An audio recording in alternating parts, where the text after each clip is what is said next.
The views and opinions expressed in this program are those of the participants and do not reflect the views of the streaming platforms, public access channels, the Kitty Rose lifestyle, or the program underwriters.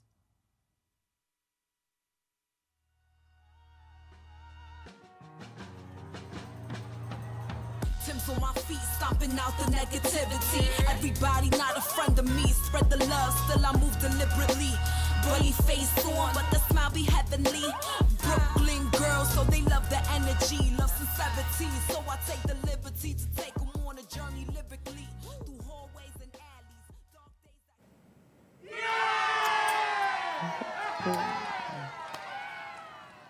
Hey, everybody, and welcome back to the next chapter where we discuss Shades of Grey. I am your host, Minister Cat, aka Kitty Rose. And hey, happy October, happy fall. It's sweater weather. I told you last week I love sweater weather. So, what is this week's topic of the week? Let's get right into it. This week's topic of the week is, drum roll please, what does success look like? What does success look like? About a year ago, Melissa and I had a topic where we talked about what is an overnight success. Going forward now, I want to discuss what does success actually look like in one's life.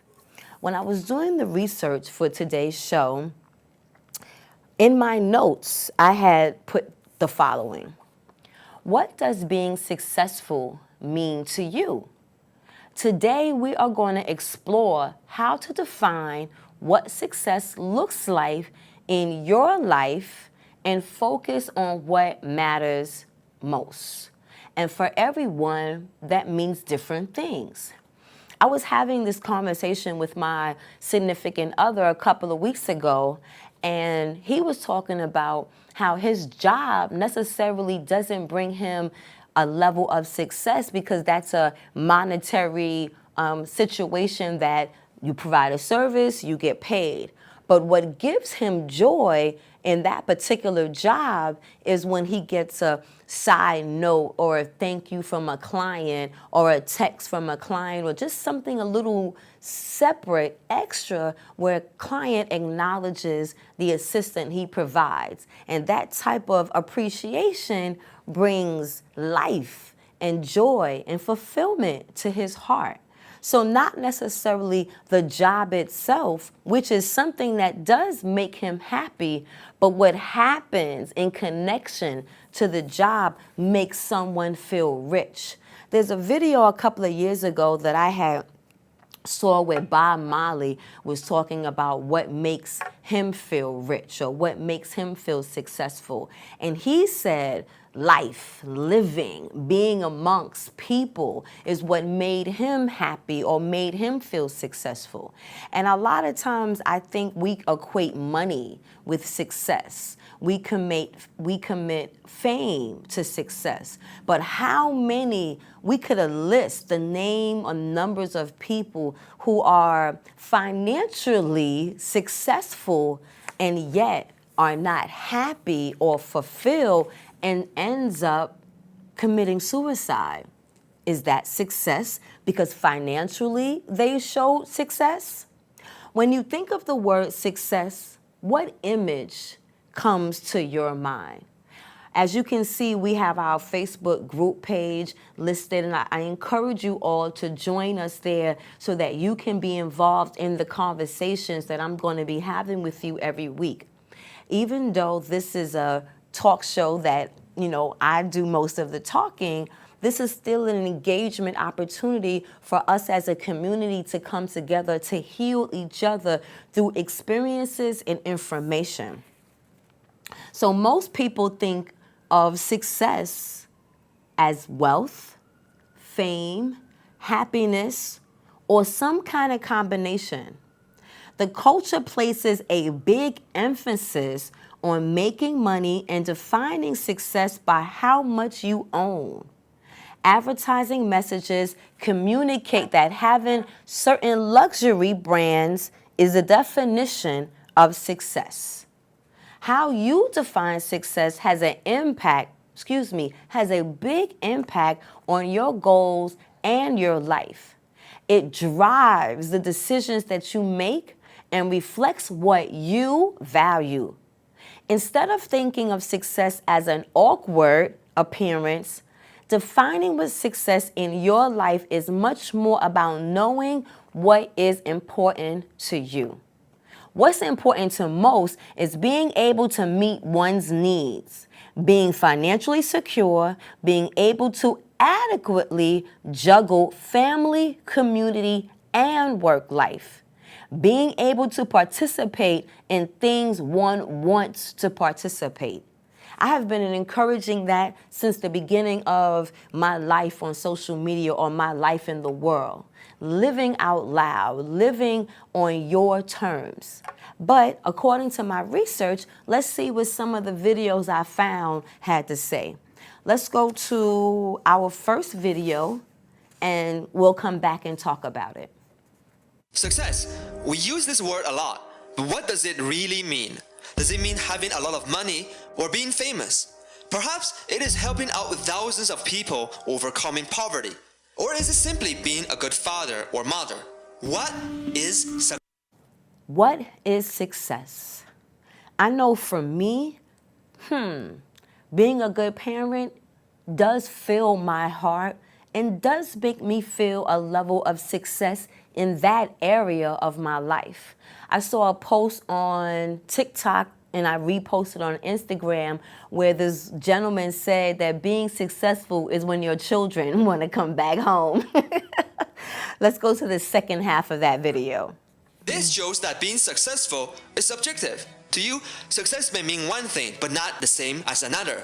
But the worst part is that we are putting our expectation of success on others, and that is dangerous. Especially when parents force their perception of success onto their children. Success is about doing your best. And most of all, success is not a one-size-fits-all. It is something that every person can design for themselves. It is about unlocking your true potential within. I discovered the 8 traits successful people have in common, or the 8 to be great. Love what you do. Work really hard.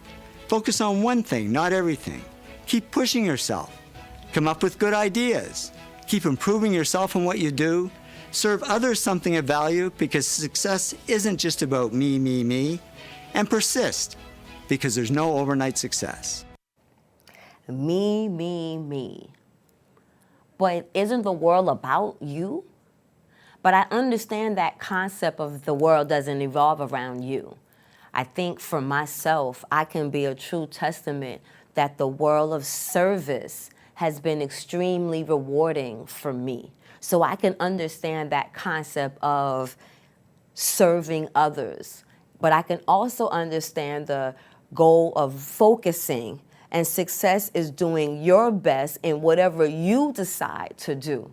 And I think that that's what's sometimes unreachable.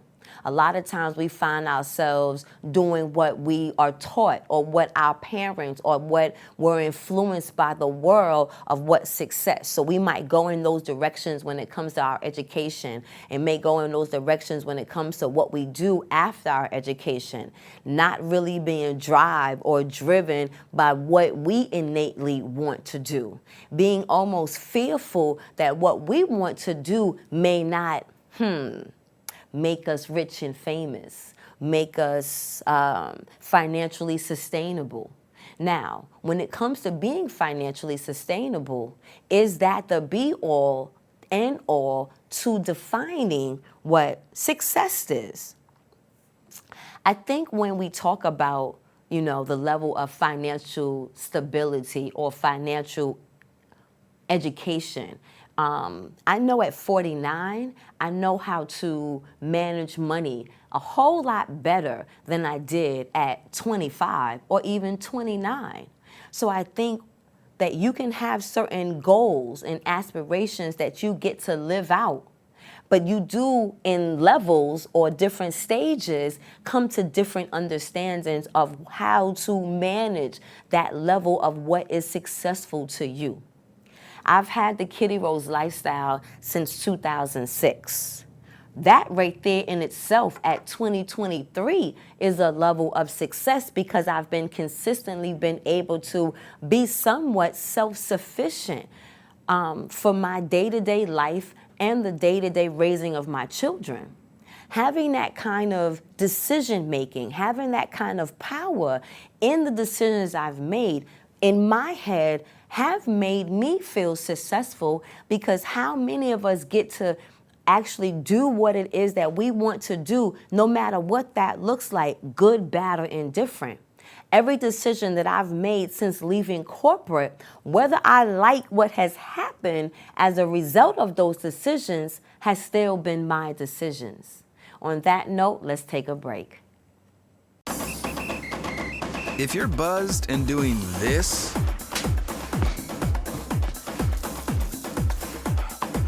to make yourself feel okay to drive, ZWX.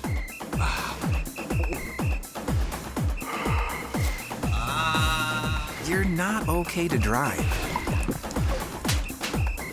YGKLVW. Regular you.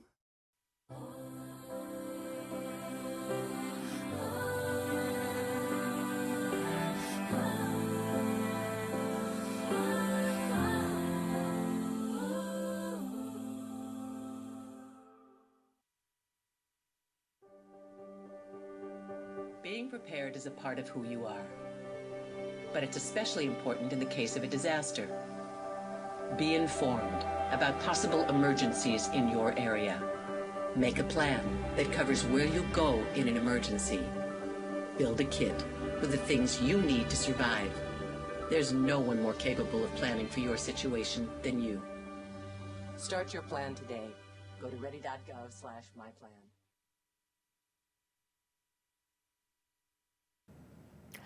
Now, don't get it wrong. Throughout the time that I've made my own decisions in running my own business, has there not been times that I was like, ah? Of course there have. But again, what I have found pleasurable or successful is that they were still my decisions. Even now, going forward in my life, when I think of regrets, there isn't any regrets, because ultimately, again, every decision that has brought me here was a decision that I was able to make on my own. So for me, that's a level of success, because I've kind of been able to control and dictate what I've wanted to do in my life. And one of those main things was parenting. And it wasn't always that way. You know, before I became a parent, I was in the entertainment industry. I was a model, I was a dancer, I was a stylist. My goal was to be a wardrobe stylist for a television show or for a sitcom or things, you know, an hour show. Like, I wanted to do the wardrobe. That was where I was leading before I became a parent. And once I became a parent, I even struggled with that. I didn't want to be a parent. I was, 21 years old, and I had already, in my head, been so involved in taking care of my younger siblings that I wasn't looking to be a parent at such a young age. And about a year and a half into parenting, something changed within me, and that became like my focal point. And now 20-something odd years later, or 28 years later, my biggest result or my biggest accomplishment so far has been the nurturing that I've done with my 3 children. And I've liked the people that they are becoming and the people that they have become. So for me, that is a level of success, because I've gotten to see that all of the hard work that I thought I was sacrificing, I really wasn't, because I was able to plant those seeds with other individuals to make successful people out here in the world. And now at 49, I get to kind of, with knowledge now of self and understanding on how to navigate and use money and understand people and myself, now I'm in this next chapter where I feel like, wow, I'm excited. I'm ready to go. I'm ready to see now what the next chapter, the next successes of my life looks like, because now I have a different type of knowledge that I didn't have before in my 20s that I can now push forward with in my going into 50s, you know? There was a second video that I wanted to share with you guys where it talked about how do you measure success. And I thought that that was very interesting because it talks about the metrics we have to measure success aren't wrong, just incomplete. What do they mean? Let's check out that video and we'll come back. The metrics that we have are not wrong. They're just incomplete, right? The standard metrics that we have to measure our own success in our companies, profits and revenues, EBITDA, whatever you want to use, and the standard metrics we use to measure our own wealth, there's nothing wrong with those. They're just incomplete. That's like saying, you know, when I chose to marry her, she's really good looking. Important. And is she a good person? Does she bring the best out in me? You know? How is she in times of stress? Like, will she look after me? Will I look after her? Will she let me help her? You know? In other words, there's more to it. And it's the same for businesses. So what I'm learning to do is to understand those balancing metrics. Balance. I thought that that was key to understanding how to measure success. What we look to or how we balance the things that are important versus or with the things that need to make those things that are important become important or be successful in the goal of what's important to us. What I enjoyed, was learning how the gentleman had mentioned about being a good person. Like, we could be attractive to people, but what does that inside look like? Does that person bring out the best out of us? I'm sorry, folks, my earpiece keeps coming out today. And I noticed that for me, when it came to my significant others, those were traits that I was looking for, but always didn't find them. Not to say that the persons weren't good partners to me, but did they bring the best out of me, or was my relationship one-sided where I gave more but didn't receive what I needed? And I think sometimes when we think of success in regards to relationships, we think being in a relationship is what's successful. Oh, me and my partner have been together 5, 10, 15, 20, yada, yada plus years. But how successful are things or a relationship if 10 out of those years that you're together, you don't talk to each other, you don't touch each other, you don't know or find out what your love languages are? See, I think success is work. Success is constant evolving of understanding how one's needs change as they evolve as a person. The things that might have made me feel successful in my 20s, not obviously, are not the same things that I look to equate my success now going into my 50s. I'm a lot more calmer in my life than I was in my 20s, where I was just looking for quick, instant gratification. I was loving being around people all the time and use the energy of people to fulfill me and to, I don't know, make me feel useful. But as I've gotten older, the less I want to be around people. And don't take that the wrong way, because I love people and I do still feed off of people. That's why I go to Soul Summit, because there's something about the energy of all of us dancing amongst each other that's exciting and feeding to me. But outside of those chosen experiences, I'm most content at home by myself. Even though I just got over quarantine and being isolated by myself for 8 days was horrible. But because there was a level of satisfaction and happiness with myself, those 8 days weren't horrible, you know, because I still had loved ones check on me, even though for those first 3 days I could barely talk to people. But just the idea that there were loved ones out there that wanted to check on me, wanted to see me, I wasn't totally isolated. But I was, because I had to be quarantined, and I realized how much I was missing human contact. And I think that's what happened to us over COVID, which is why the depression rate went up.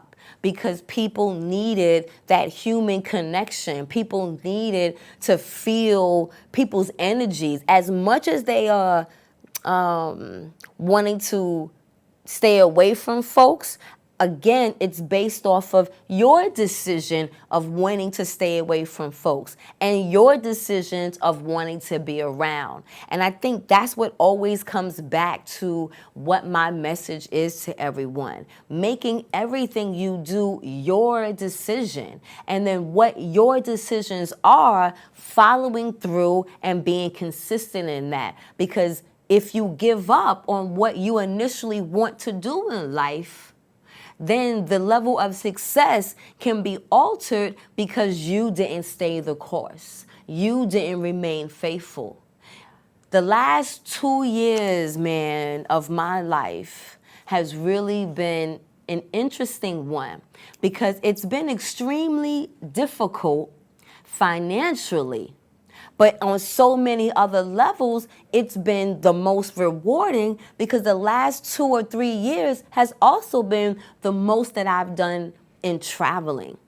Getting the opportunity to even film certain events and experiences throughout New York. Being able to go to different Broadway shows and represent art and culture here in New York as a public access producer. Being awarded and recognized for the work that I've put in, for the work that we here at the Next Chapter have put in the last 2 years. So financially, have I been rewarded? Enough to pay my bills, but financially, I have been at a zero. And that doesn't feel good. That doesn't feel good to wake up, put in the work, but your bank account doesn't match what you're doing. But I have to say again, being consistent and staying the course. Now, 2 years later, I was able to, after this summer, performing I Am You, my one-woman show in Harlem. I made some money from that. And now I come into my 3rd season of the Next Chapter with a game plan of going to the next level. Now I'm also working as an instructor once again in education, working with freshmen, ideally what I've been praying for. Working with freshmen where I get to now be a part of their 4-year journey before they enter the world. Teaching, this is funny, social and emotional development through the Community Initiative of New York. And the funny thing about that is I got that position based off of showing up, being at these monthly town hall meetings, presenting whatever workshops, programs, events that I was a part of during the summer of 2023. And in all those moments of feeling like, wow, when is it gonna hit? When is it gonna happen? Never always knowing and realizing how people are watching you. And when the season is ready for you, that's what the harvest is. Then you get to see the seeds that you have planted. And now 2.5 years later, my bank account got some money back in there. I'm back up to date with my bills. And I see a light. Woo, child. I see a light. So for me, does that equate success because I was able to stay the course? Man, staying the course, I believe, is the key to success, because success is not something that happens overnight. Whether it's success in family, whether it's success in business, whether it's success in romance, whether it's success in health, whether it's success even in your faith. It does not happen overnight. It takes a build up of learning, accepting, understanding, and embracing, so that when these things happen in your life, you get to see it and move forward in the glory of God and the glory of your existence of being happy in that success.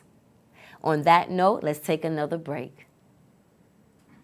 If I could be you, and you could be me for just 1 hour. Walk a mile in my shoes. Walk a mile in my shoes.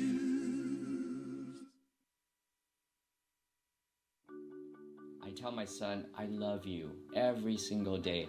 I love you. Now, my dad has never said that to me. Not because he doesn't love me, but because culturally it wasn't comfortable for him. Now that he's a grandfather, he says, I love you to my son every time he sees him. My advice to all the fathers out there, forget the cultural restrictions. They grow up way too fast for you to waste even a single precious moment.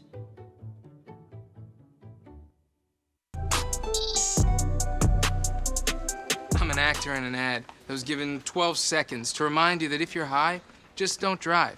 Because if you feel different, you drive different. It's illegal to drive high everywhere anyway. I want to know what you think. Please visit our Facebook group page and share your thoughts as I am sharing my thoughts and experiences of what I'm learning in this life that I have thus far. You know, I'm not really sure about reincarnation. So I don't know if I'm going to be here or if I've been here before. All I know is what's now and what's present. And again, for me, I wanted to make a list of everyone in the last 10, 15 years that in our minds we thought was successful but ended up committing suicide. And I think because, again, you know, we connect fame and we connect money to success, and sometimes not realizing that fame comes with its own burden. Money even comes with its own burden if we don't understand how to use it. Our relationships, the things that we look for, a man, a woman, you know, being complete in a romantic situation. If you're not happy with yourself, how can you be happy and successful in a relationship? And I think it takes time for us to be happy with ourselves. I don't think we just come out the womb and, you know, go through our teens and our 20s and we're like, yeah, I love myself. I think we love ourselves, but how much in our 20s do we understand ourselves? So how successful can we be in our 20s when we're still understanding who we are? Now, let me take a moment and think about my children who are all in their 20s, because my daughter just became 20. At 20 years old, is she successful? Well, let's take a look. She's a full-time college student on her own, handling her financial endeavors and responsibilities. She pays her own way, she pays her own bills, and she pays for the extra things she wants in life, like her nails, her hair, her lashes, the things that she feels or makes her feel pretty or feels good, her area of self-care. Now, being able to be conscious of that at 20, I think is a level of success, because I know that I wasn't taking that type of time in my own self-care to make those things happen for me at 20, because at 20, I was still chasing my career or what I thought I wanted in a career. And then a year later, well, at 20, I got pregnant. So I had to shift in the direction I was going in. Now, my son at 25, who is just graduating, got his master's, now in education, a math teacher, loves where he lives, again, financially taking care of that on his own, lives in Harlem, has a extremely important and loving friend group that supports him, that has been supporting him, that opens his world to things that maybe a pigeonhole black activist social mom may keep him away from. But his friend group has opened his door, opened his mind to so many opportunities that I might have closed off, being pigeonholed in the way that I think. Is that successful at 25, knowing already what you want to do, how you want to do, and making those things happen? And again, at 25, I was on my second child, married, but now a new young married woman with 2 small children. How much did I still know about myself to be active if my full focus at the time was raising small children and being a new wife? Was I happy? Was I successful? On some levels. But how successful could I be juggling learning about myself, being someone's wife, being someone's mother, and then we decided to also be business owners. So I now look at my oldest son at 28, who is in a successful relationship with his partner, knows that he doesn't want to live in New York, has made a conscious decision to live down south and stay down south and learn how to be a businessman in the South when it comes to learning real estate and relationships with folks in the South. None of my children currently are parents. Is that good? Is that bad? On some level, I think it's good because they get to focus just on themselves still in their 20s. And in my head, I think that that will fortify them in their 30s when they do become parents, if they become parents, but also in their adult now life, because in their 20s, they kind of got a chance to juggle what worked or didn't work for them and now go into their 30s with a game plan based on the success that they had in their 20s. I don't know if all of us now at 40, in our 40s, getting into our 50s, that were young parents can say the same thing. But the work that we put into parenting these beautiful, educated, self-aware young adults came from the work that we as young parents put in. And now that we have young adults that kind of can learn to figure out things on their own, now we, going through these next chapters as empty nesters, get a chance to have life in such a different success because now it becomes all about us. Now my life becomes all about me. And my life becomes all about me with a different clarity that I didn't have in my 20s, that I didn't have in my 30s. I really did not start to come into until my 40s when I got that light bulb moment. And as beautiful as that light bulb moment it was, I'm so grateful that my children, as adults now, have gotten their, not light bulb moment, but their glimpse into a level of happiness because of the level of decision makings that they have been in control of. Does that make sense?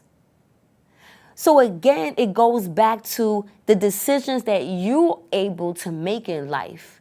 Whether that's whatever job you choose, a city job, a non-traditional job, a corporate job, making the decisions that are yours. When you make a decision to extend your education, is that based off of what you want to do or what you think you're supposed to do or what your parents are encouraging you to do? Because whether you go to college, that debt, whether it's on you or your parents, is a debt that does not go away. So doesn't it make sense to be in debt with something that you actually enjoy doing? Let's take a break. You know, a lot of people say when you're going somewhere, you don't want to look back. But I beg to differ. I can't lie and say it was easy. I looked at everything in a different light. I realized it started with me going back and getting my high school diploma.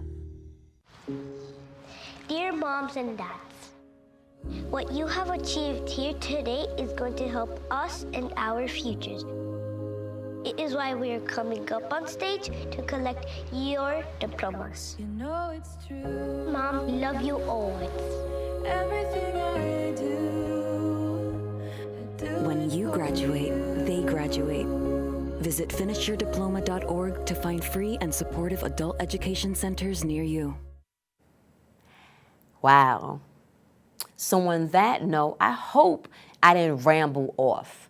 I hope that you understand that the main point I was talking about is measuring success based off of what you choose to do in your life. The decisions that you make and being consistent and staying the course with those decisions brings you true happiness. When we get distracted or when we get discouraged, that takes us off our path. Usually that is when we're supposed to be on that path. They always say that the devil come at you when you are on the road to righteousness.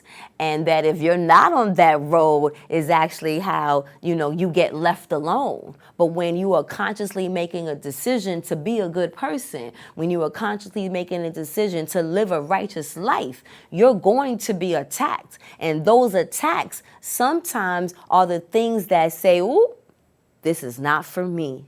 And then it takes us off course, and then our level of success changes because, we want to do something easy. We want to do something that, doesn't hurt as much.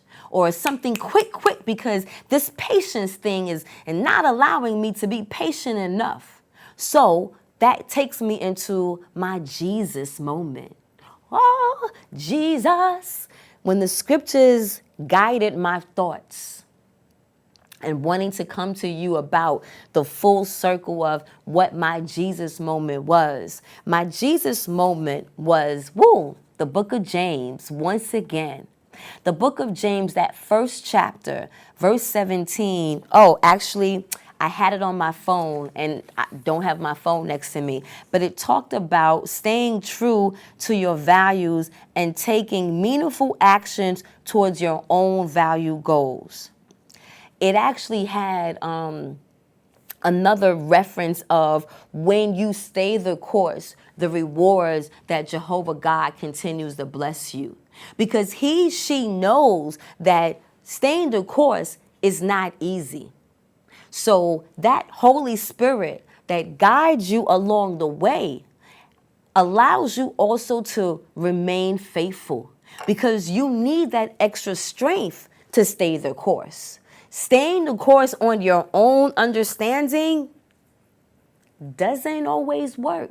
I can attest to that. But having the Holy Spirit, having the scriptures, having that relationship with Jehovah, I'm telling you folks, has allowed me. I have been responsible for my life somewhat since the age of 16. And from 16, when I left my grandmother's home at 17 years old, I have made every decision I've wanted to make with the guidance of Jehovah's Holy Spirit. And because of that is why I have to say I've been blessed, not only with the result of the relationship I have with my children, but with all the things that I've been able to do in my life professionally, employed by others, and self-employed by myself. I'm a testimony.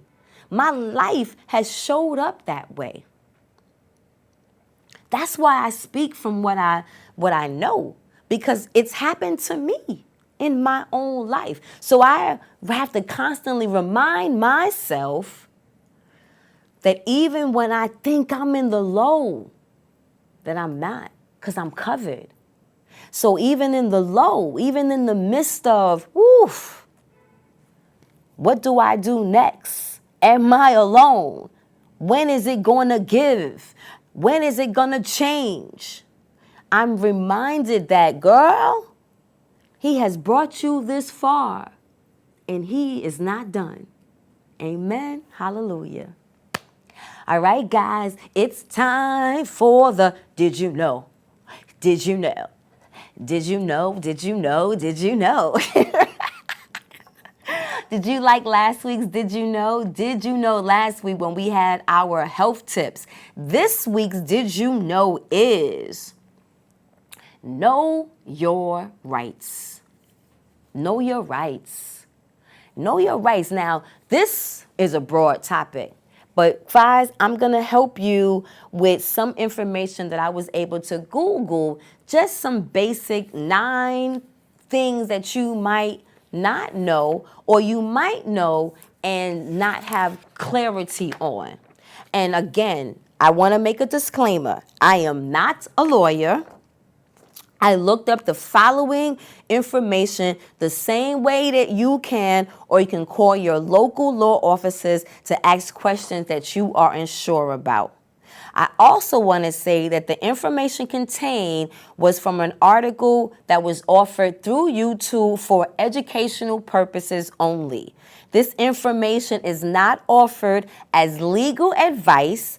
A person accused of a crime should always consult with an attorney before making decisions that have legal consequences. So that's my disclaimer. I am not a lawyer, but I wanted to share some things that I found interesting that I wanted to share with you guys about knowing your rights. So let's get right into it.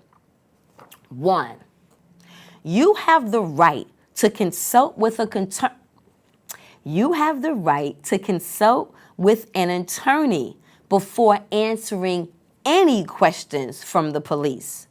To invoke that right, clearly tell the officers you want to speak to a lawyer. Just like on TV, police are required to stop questioning until your attorney arrives. Even if you don't have one, say, I want a lawyer. You do not have to speak to the police when stopped or asked questions without a lawyer being present. In New York, you do not, 2. In New York, you are not required to carry ID, okay? And if you don't have it, even if you do have it, you are not required to have to show your ID to the police officer. If you are issued a summons or arrested, however, and you refuse to produce ID or tell officers who you are, the police may detain you until you can be positively identified. But that doesn't mean you have to give up your identity. Now, I just want to do another sidebar or disclaimer. Unfortunately, these Did You Know Your Rights apply to every male and female living within the United States, regardless of what your race, creed, or culture is. Unfortunately, these Know Your Right tips may not always apply to people of African American descent, people of color. This, I hate to say, may only apply to white folks because white folks are taught these things that they don't have to do, and they actually use it. And sometimes, we like to say, well, white folks are uppity because they use what they know are their rights. And then we as black folks are just 9 out of 10 times scared when we get stopped by a police officer. So we're not moving in clarity of knowing that we can say this and we can say that. We're moving in fearful of our life that if we show any level of what they might say is disrespect, that could be the end of our life. So unfortunately, in this day and age that we live in, yes, these are tips that we have as citizens or Americans, but unfortunately, they don't always fly with the color of your skin. So please be careful in knowing your rights. And unfortunately, hopefully, if you're ever in a position to have to deal with the interaction of the police, that it doesn't go to the left. Let's go to number 3. Number 3, if you're stopped by an officer and you're in your car, you do not have to roll your window down for the police in New York. More often than not, you will be asked to present your ID, proof of insurance and registration during a traffic stop. And in order to get those items into the officer's hands and to effectively hear each other, you have to roll your window down. But you are not required to roll your window all the way down. Did you know that? I didn't.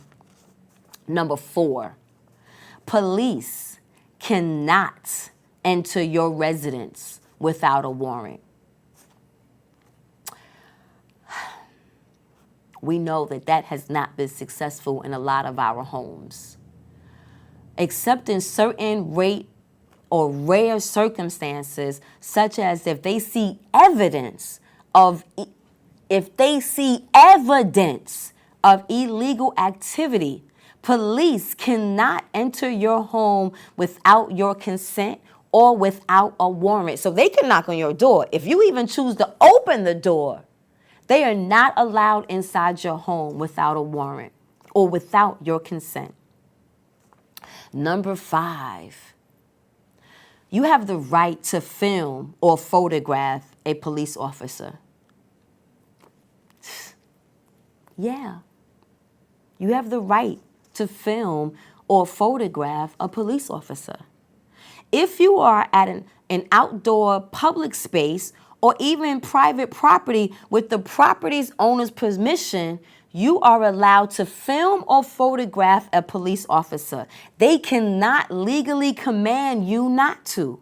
And they need a warrant to request to view your videos or photographs. Did you get that? They need a warrant to request to see what you're videotaping of them or photographs you take of them. You have the right to film or photograph a police officer. Number 6, police officers can lie. Now, did you know this? Because I didn't. Police officers can lie to you about having evidence. Police officers are allowed to lie about the evidence that they have, such as your DNA, evidence at the scene of a crime, to try to get you to confess. Courts have repeatedly held that deliberate deception by law enforcement as fair, as long as it is unlikely to result in a forced confession.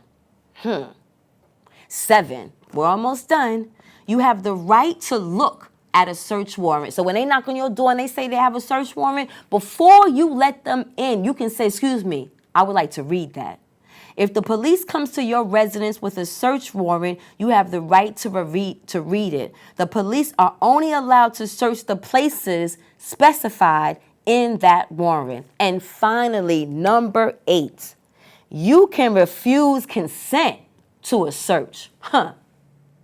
You can refuse consent to a search. You are never required to consent to a search. If the police ask to search your vehicle, person, or residence, but do not have a warrant, you can tell them you do not consent. Also, if you have consented to a search and the police damage your property, it is unlikely that you will be compensated because you gave them permission to perform this search. So be mindful. You don't have to say yes and you can refuse. Once again, I am not a lawyer. Please, this information was for educational purposes only. If you find yourself needing direct counsel, then find a lawyer and ask these very same questions that I've presented to you. But it's important for us to walk around here knowing there is some level of rights that we have as American citizens. And we should know what they are because they're not always taught to us on purpose.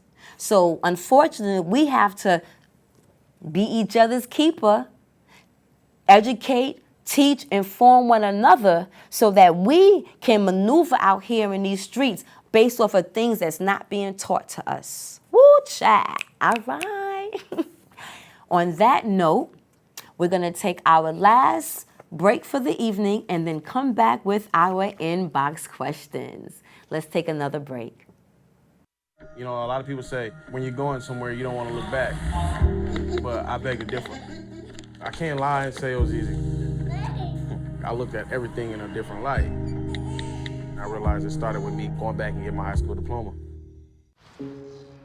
Dear moms and dads, what you have achieved here today is going to help us and our futures.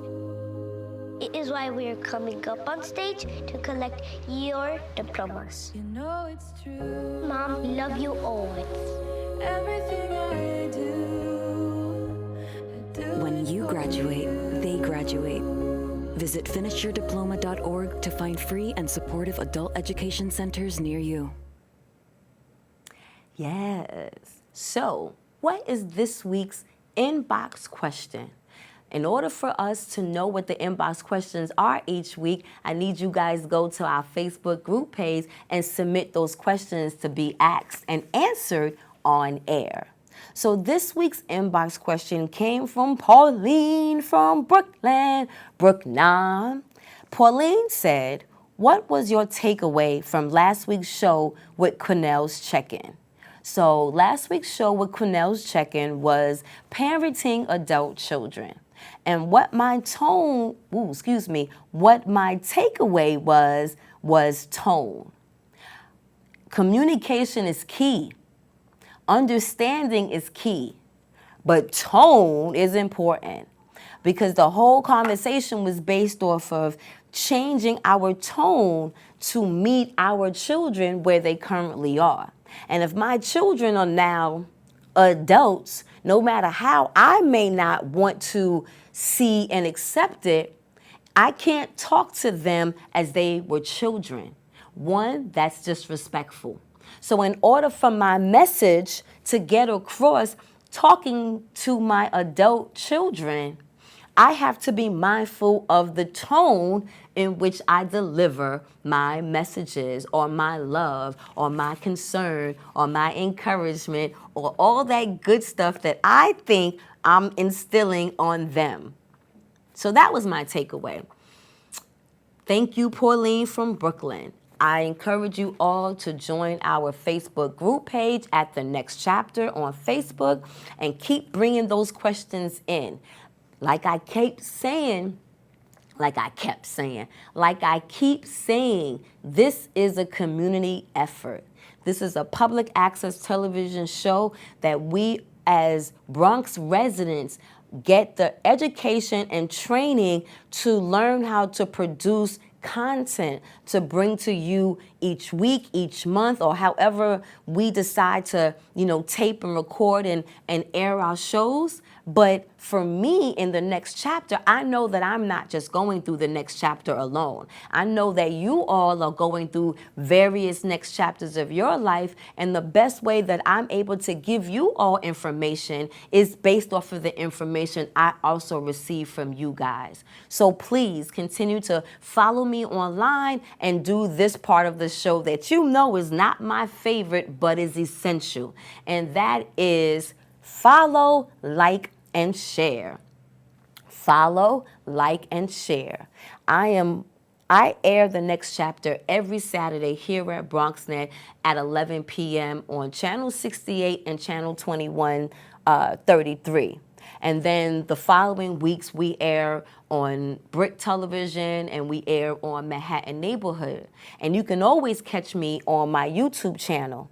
However, in order to keep this machine going, I need you guys to give me feedback by subscribing to my YouTube channel, by subscribing to my online presence, and by following this show each week, because your guidance and encouragement when you see me in the street keeps me going. Last night I was shopping in my local CC and the cashier was like, aren't you that girl on BronxNet? I enjoy your show. You know how much that feels good?